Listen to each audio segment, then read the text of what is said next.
You know, Long Day's journey into night isn't the kind of story that takes you halfway around the world or through a maze of action scenes. No, this one stays home.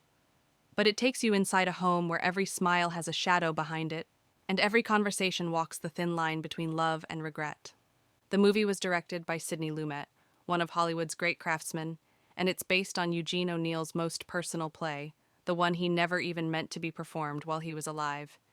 It's that raw. He wrote it about his own family, and you can feel every ache, every sigh, every buried memory rise through the dialogue. It's the summer of 1912, and the day begins with a bit of lightness. The Tyrone family is gathered in their seaside home, the fog still lifting off the ocean. There's laughter at breakfast, teasing between father and sons, and for a moment you think, maybe this family's going to be all right. But you soon sense something uneasy beneath the surface, like a crack in the porcelain that's been there for years. James Tyrone, the father, played by Frederick March, is a proud man. He came from nothing, worked hard, made his way to fame as an actor, and made money, but he never quite trusted that money to stay, so he held on to it too tightly. His thrift has become a kind of prison, not just for himself but for everyone who depends on him. He's a man caught between pride and fear, afraid of losing what little he believes he's earned. His wife, Mary, played by Katharine Hepburn, is the heart of the story, and its most profound sorrow. Once full of beauty and promise, she's now slipping away, caught in the quiet, terrible grip of morphine. You watch her drift in and out of reality, her hands trembling, her voice soft, her eyes filled with a faraway light. She wants so badly to believe she's cured, that she's free, but the truth keeps calling her back. She's haunted not just by the drug, but by all the what-ifs of her life.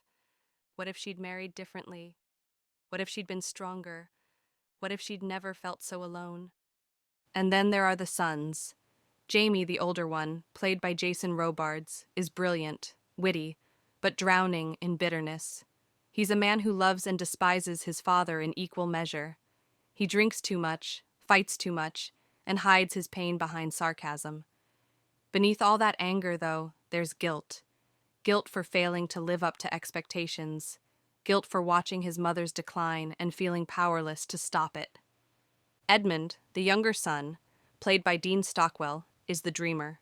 Sensitive, poetic, ill with tuberculosis, he's the one who sees the world most clearly.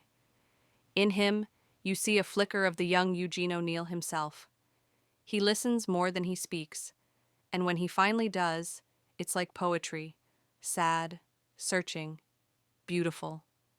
As the day stretches on, the sun fades, and the fog begins to roll back in from the sea. That fog, it's more than weather. It's a living presence, a symbol of the confusion, the sorrow, the blindness that hangs over the Tyrones. They reach out for one another, but can't quite find each other through the mist of their own pain. By nightfall, all their careful pretenses are gone. The old resentments rise, the confessions spill out, and the family stands exposed. There's no melodrama, just the quiet ache of truth.